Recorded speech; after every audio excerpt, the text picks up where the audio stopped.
If I had to give a thumbnail review of Suspiria 2018, I would say, I don't know. I don't know. I mean, the original Suspiria is always accused of being a confusing film and being, hard to understand and incoherent, and I don't know that the new film is any less confusing. I don't know if you're a fan of the original, if you'll even enjoy this new movie. And I mean, maybe if you hate the original Suspiria, you might want to give this a try, because it's a movie which takes the elements of the original film and kind of mixes them up, and I don't know. I mean, there were parts that I really liked, but I by the end of the movie, I was just shaking my head. Suspiria 2018 takes the basic elements of Suspiria, and by the way, there's going to be a lot of spoilers here, but I'm going to spoil it. But Suspiria 2018, okay, there's a dance academy in Germany, which is really a witch's coven, and young Susie Banyan from the United States comes to be a part of the dance academy and gets involved in this whole thing. So you've got even some of the same character names from the original. You've got Susie Banyan, you've got Pat Hingle, you've got Sarah, you've got Madame Blanc, you've got Helena Marcos, you've got all these elements from the original film, which lull the viewer, the people who are fans of the original film. It lulls you into this kind of state of like, oh, I know what's going to happen. And you don't really know what's going to happen. The movie overlays onto this, the story, the main story. There's this overarching story of Germany in the 70s, terrorism, the RAF, the Baader-Meinhof complex, and all that stuff, which I never quite understood, to be honest. Maybe I'm not that smart enough. There seems to be this idea of comparing a terrorist cell to the witches' coven, to the inner machinery. Maybe comparing Germany itself from the post-war Germany, and I don't know. It got real conceptual and real weird, and I can't make a reasonable I've started reading reviews of it, and these 50 or 70 page like masturbatory, just like vomit of text of people, oh, that means this and it means that, and you start looking at some of these little Reddit like long Reddit posts about Suspiria, the Suspiria 2018, and you notice they start to bend the plot of the film to their own kind of conceptual theories. I've never read one that straight away, oh, I agree with everything in this. First of all, you have to skim it, because you'd spend like 4 or 5 hours. If you had a job and a life and something else other than reading these gigantic monolithic reviews explaining Suspiria 2018 and what it means and this and that.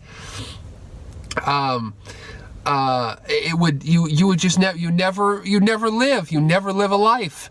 It gets a little thing. I mean, come on, I'm a rambler, and I ramble about stuff here, and I love rambling about movies, and many times I like listening to people ramble about movies, but the rambling explanations and rationalizations surrounding the Suspiria 2018 is a little much. Maybe it's best if you don't know anything about the original Suspiria, if you don't know anything about Dario Argento, if you don't read these rants, if you just come in a complete blind Suspiria virgin. You might enjoy this movie as something, as like a nice, spooky, eerie horror film. I guess, because there are elements of it that are pretty. that are pretty scary. They're pretty spooky. I mean, I think Luca Guadagnino. I think Tom York, the look of the film, the style of the film. I think there are some really great elements to it. Tilda Swinton as Madame Blanc, her performance, this kind of obsessive artiste, kind of puppet master, this searching character, searching towards something, towards some kind of artistic, really very interesting. There's very elements in this film, and also she plays, of course, under makeup, Dr. Klemper, who reminded me, and nobody is. I've read how many reviews, how many critiques of Suspiria. She looks exactly like, in makeup, she looks like David Bowie in The Hunger, and David Bowie. Come on, David Bowie in The Hunger, Klemper. David Bowie in The Hunger, Klemper. Come on, dude. She looks exactly like that. She could, and if you want to do a David Bowie biopic, Tilda Swinton, I think, would be. She just has that kind of androgynous type of David Bowie thing.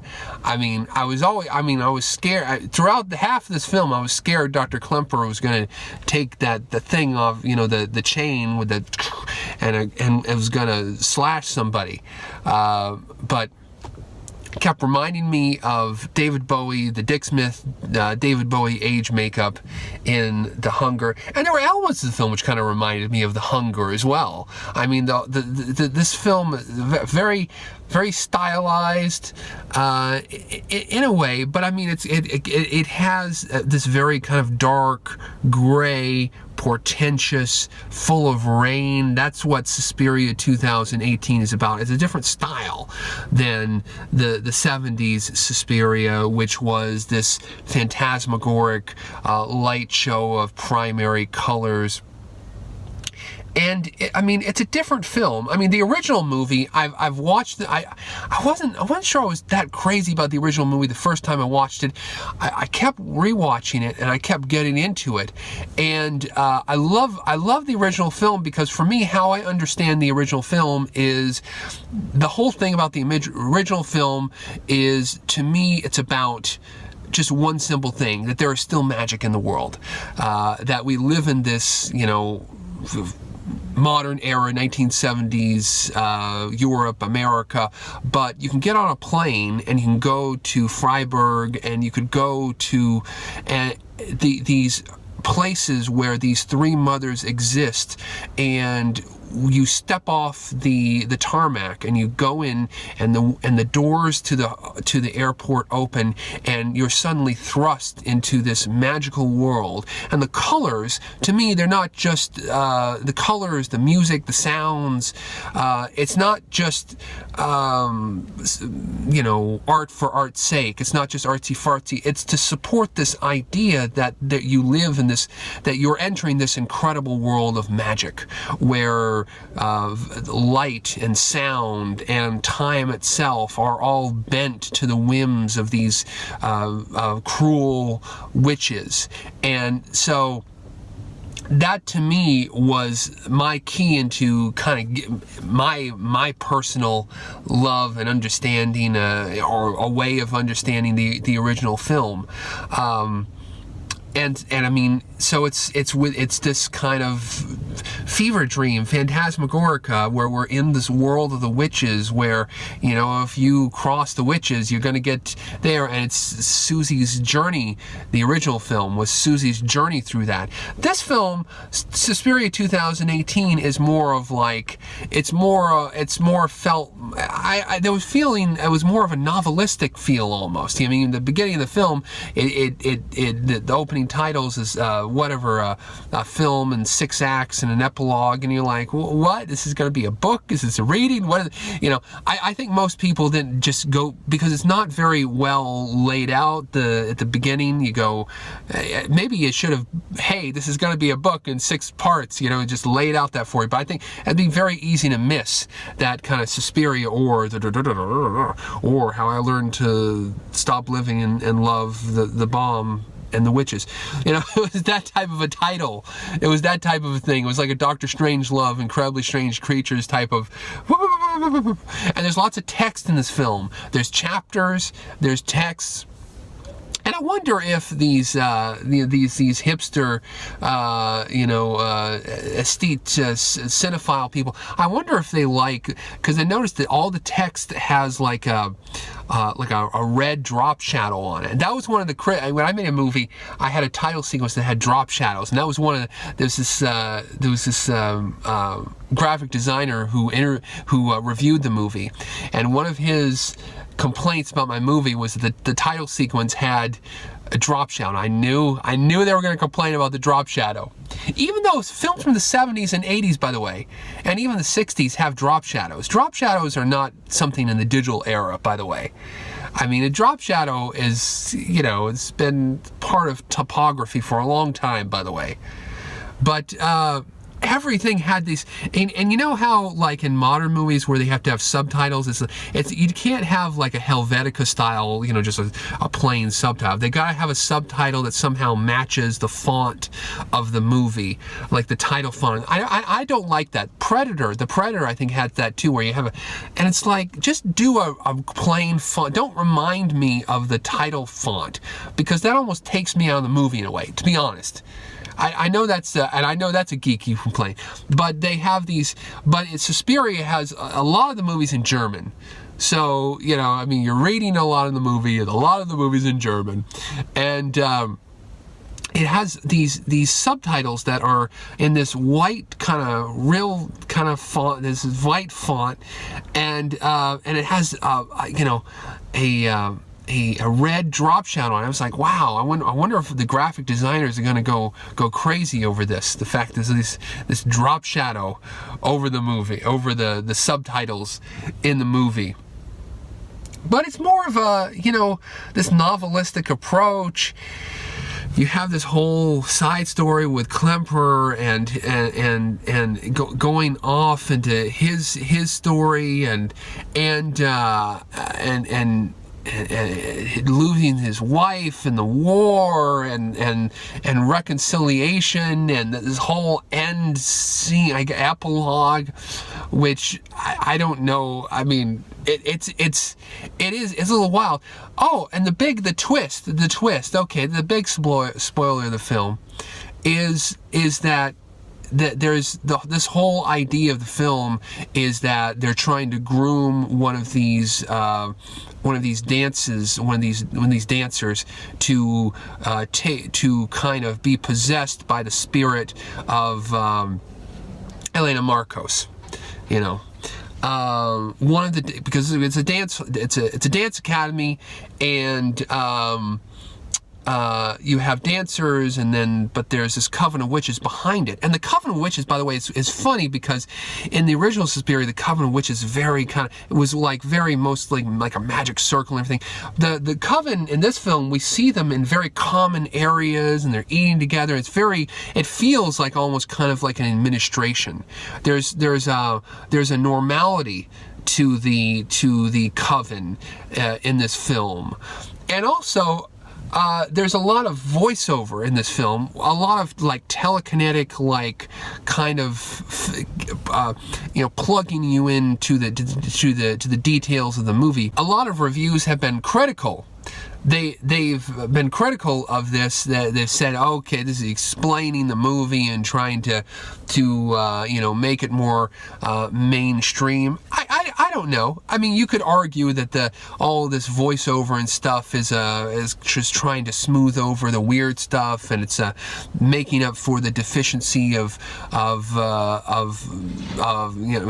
show don't tell. There's a lot of tell in this movie. But then again, voiceover. I mean, Terrence Malick uses voiceover. You can use voiceover in many ways, not just to. I mean, without the voiceover, without the people explaining to you what's going on, you probably wouldn't know what's happening most of the time in this movie.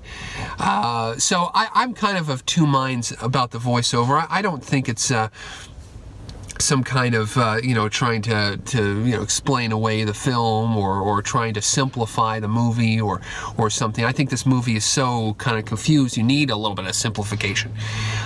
So getting back to the end scene, the whole idea of this film is that Helena Marcos needs a new body, and which I never liked those types of movies, by the way. I never liked the possession. We're going to take over your body. Okay, it's a very vague kind of non-cinematic concepts to me. But anyway, that's the whole idea of the movie. Helena Marcos, who is not really a third mother. That's the film. That's the whole concept of the movie. That kind of shook me to the core, because I come from the mind of the original Suspiria and Tenebrae and the third mother. That the three mothers are these kind of ageless, old, older than time itself, almost evil witches, sorcerers, evil entities. And this film kind of the idea of the three mothers in this film is more almost kind of like a ceremonial title, like almost kind of like the One. You're like Neo. Maybe you were born a third mother, kind of. I mean, that's the only thing. That's the only way you can explain that Suzanne Bannion, a Mennonite from America, is a third mother now, that she is Mother Suspiriorum. And that kind of drove me for a loop. So, and then the end of the film, she opens up her heart like those portraits of Mother Mary, and I don't know what the hell's going on. She's walking around, and it's all handheld, and for a film which is so stylistically beautiful, to have this kind of red tinted handheld scene, it's something out of a Zulawski film, but like somebody ripping off an Andrei Zulawski film, Andrei Zulawski. It's somebody like ripping off Andrei Zulawski. I mean, I'm getting geeky out here, but I'm like, kind of simplify what I'm thinking. I mean, it's like, I didn't really like that end scene. I mean, the end ceremony, there's a lot of crazy stuff going on. There's a lot of violence and nudity and but you're just kind of, it reminded me also kind of a Peter Greenaway as well. There's some Peter Greenaway going on there as well. But, it's reminded me of everything, but it's never really kind of coalescing into something kind of, coming forward. But I still didn't get, like, how can Susie Bannion be the third mother because it was a twist, because you think that thing with the claws is the third mother. That's what we're used to thinking when she's dancing, but that's not. That's death, I guess. Is it death? Who knows? And why is the mother of sighs messing around with death? Wouldn't that be the mother of darkness, Mother Tenebrarum? I don't know. It kind of mixes and matches that stuff around. But I like the original concept in the original Suspiria, of these places, where you can, in a modern world, you can go where these kind of ageless, evil, capricious witches control. The Mother of Sighs, Mother Suspiriorum, Mother Tenebrarum in New York, and then in Rome, the third mother. So, Mother Lacrimorum, Mother of Tears. It was I mean, I like that concept.